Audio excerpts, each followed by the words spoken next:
The zoo hypothesis speculates on the assumed behavior and existence of technically advanced extraterrestrial life and the reasons they refrain from contacting Earth. It is one of many theoretical explanations for the Fermi paradox.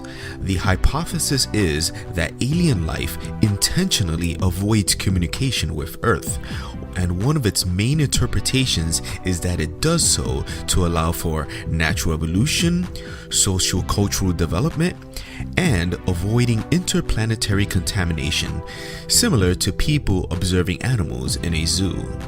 The hypothesis seeks to explain the apparent absence of extraterrestrial life despite its generally accepted plausibility and hence the reasonable expectation of its existence. Aliens might, for example, choose to allow contact once the human species has passed certain technological, political, or ethical standards. They might withhold contact until humans force contact upon them, possibly by sending a spacecraft to planets they inhabit.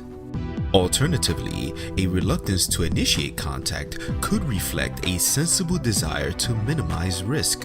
An alien society with advanced remote sensing technologies may conclude that direct contact with neighbors confers added risk to oneself without an added benefit. Assumptions.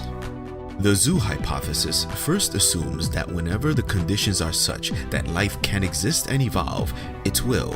Secondly, there are many places where life can exist, that is, that there are a large number of alien cultures in existence. It also assumes that these aliens have great reverence for independent natural evolution and development. In particular, assuming that intelligence is a physical process that acts to maximize the diversity of a system's accessible futures, a fundamental motivation for the zoo hypothesis would be that premature contact would unintelligently reduce the overall diversity of paths the universe itself could take. These ideas are perhaps most plausible if there is a relatively universal cultural or legal policy among a plurality of extraterrestrial civilizations necessitating isolation with respect to civilizations at Earth-like stages of development.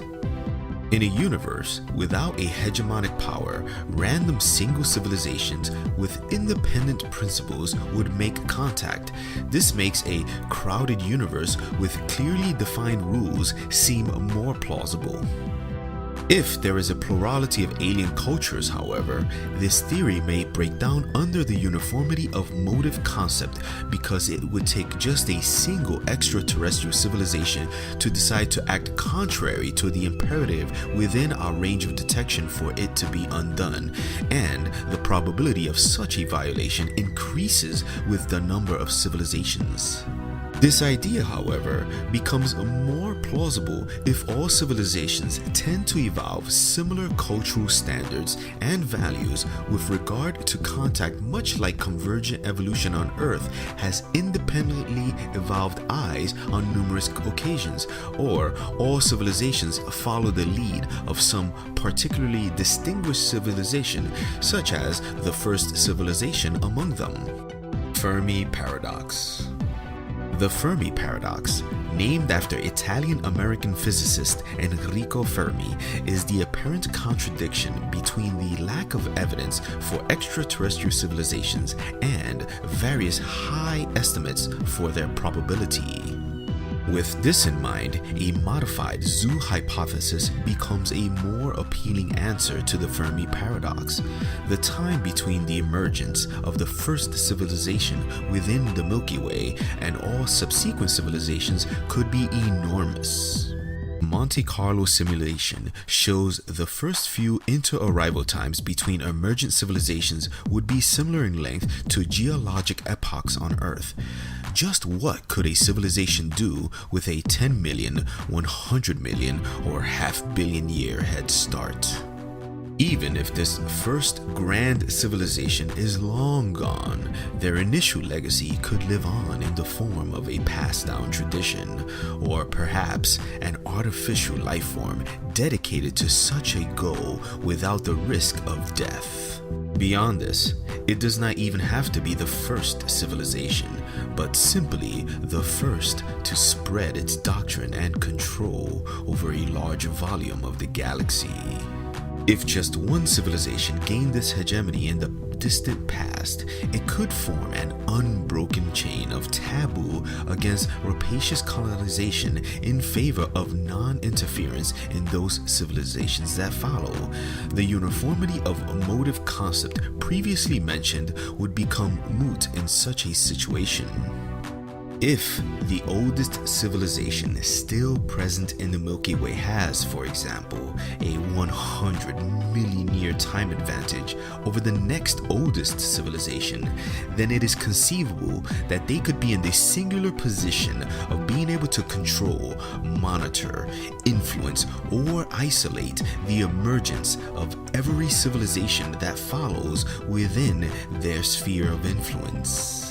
This is analogous to what happens on Earth within our own civilization on a daily basis, in that everyone born on this planet is born into a pre-existing system of familial associations, customs, traditions, and laws that were already long established before our birth and which we have little or no control over. Recent revelations that the Pentagon had an actual alien hunting division have rocked conspiracy theorists everywhere, adding fuel to the fire to the long-held beliefs of many that the government is hiding the truth from us.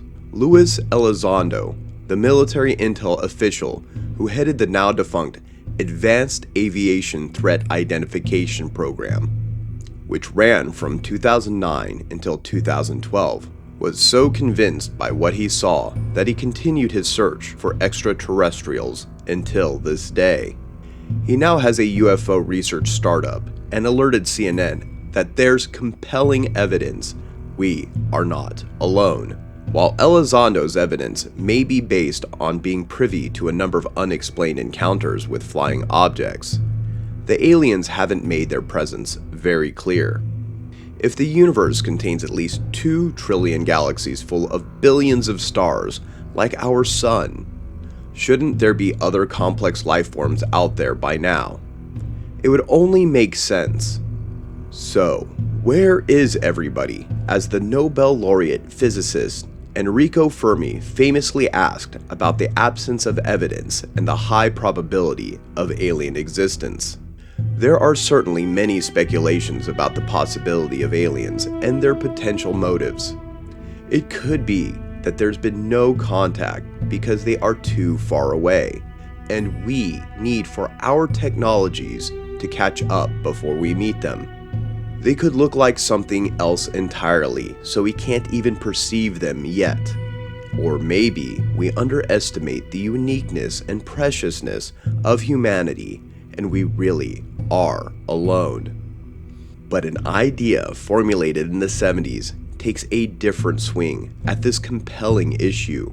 The zoo hypothesis, proposed by the MIT radio astronomer John A. Ball in 1973, says that aliens may be avoiding contact with us on purpose so as not to interfere with our evolution and the development of our societies.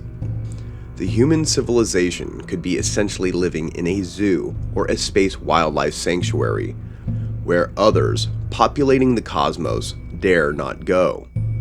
By staying clear of us, they avoid interplanetary contamination.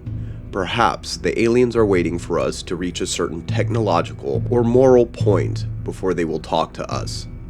Or they may be simply trying to protect us and themselves. You've seen Independence Day. There may be a similar movie made thousands of light years away about us. This idea of the zoo hypothesis presumes that aliens would want to have some relatively benevolent system of belief, perhaps a universally accepted law about how to treat lower-level cosmic inhabitants. One explanation could be that a higher intelligence would not want to limit the diversity of paths in the universe by somehow interfering with other beings. The hypothesis makes the most sense in a crowded universe. If there are many civilizations which set up rules by which they govern their coexistence, of course, if there are many extraterrestrial players, it is also doubtful that one of them wouldn't have somehow contacted us, even if by accident. Maybe that's what the Earth's alien hunters are picking up on. Random, unsanctioned interactions. Of course, if we put our tinfoil hats on, it also stands to reason that if there is some kind of universe-wide law of non-interference with other species, someone at the Pentagon could be in on it. For a more in-depth explanation of the zoo hypothesis, check out John A. Ball's paper, Extraterrestrial Intelligence. Where is everybody? If you enjoy this video and want to see more like it, please consider subscribing to us and hitting the like button. Feel free to write a comment below and suggest which theory you want to see next. If you'd like to further support this channel, please consider joining. Our membership link will be found in the description box below. We appreciate your support, and as always, thanks for watching.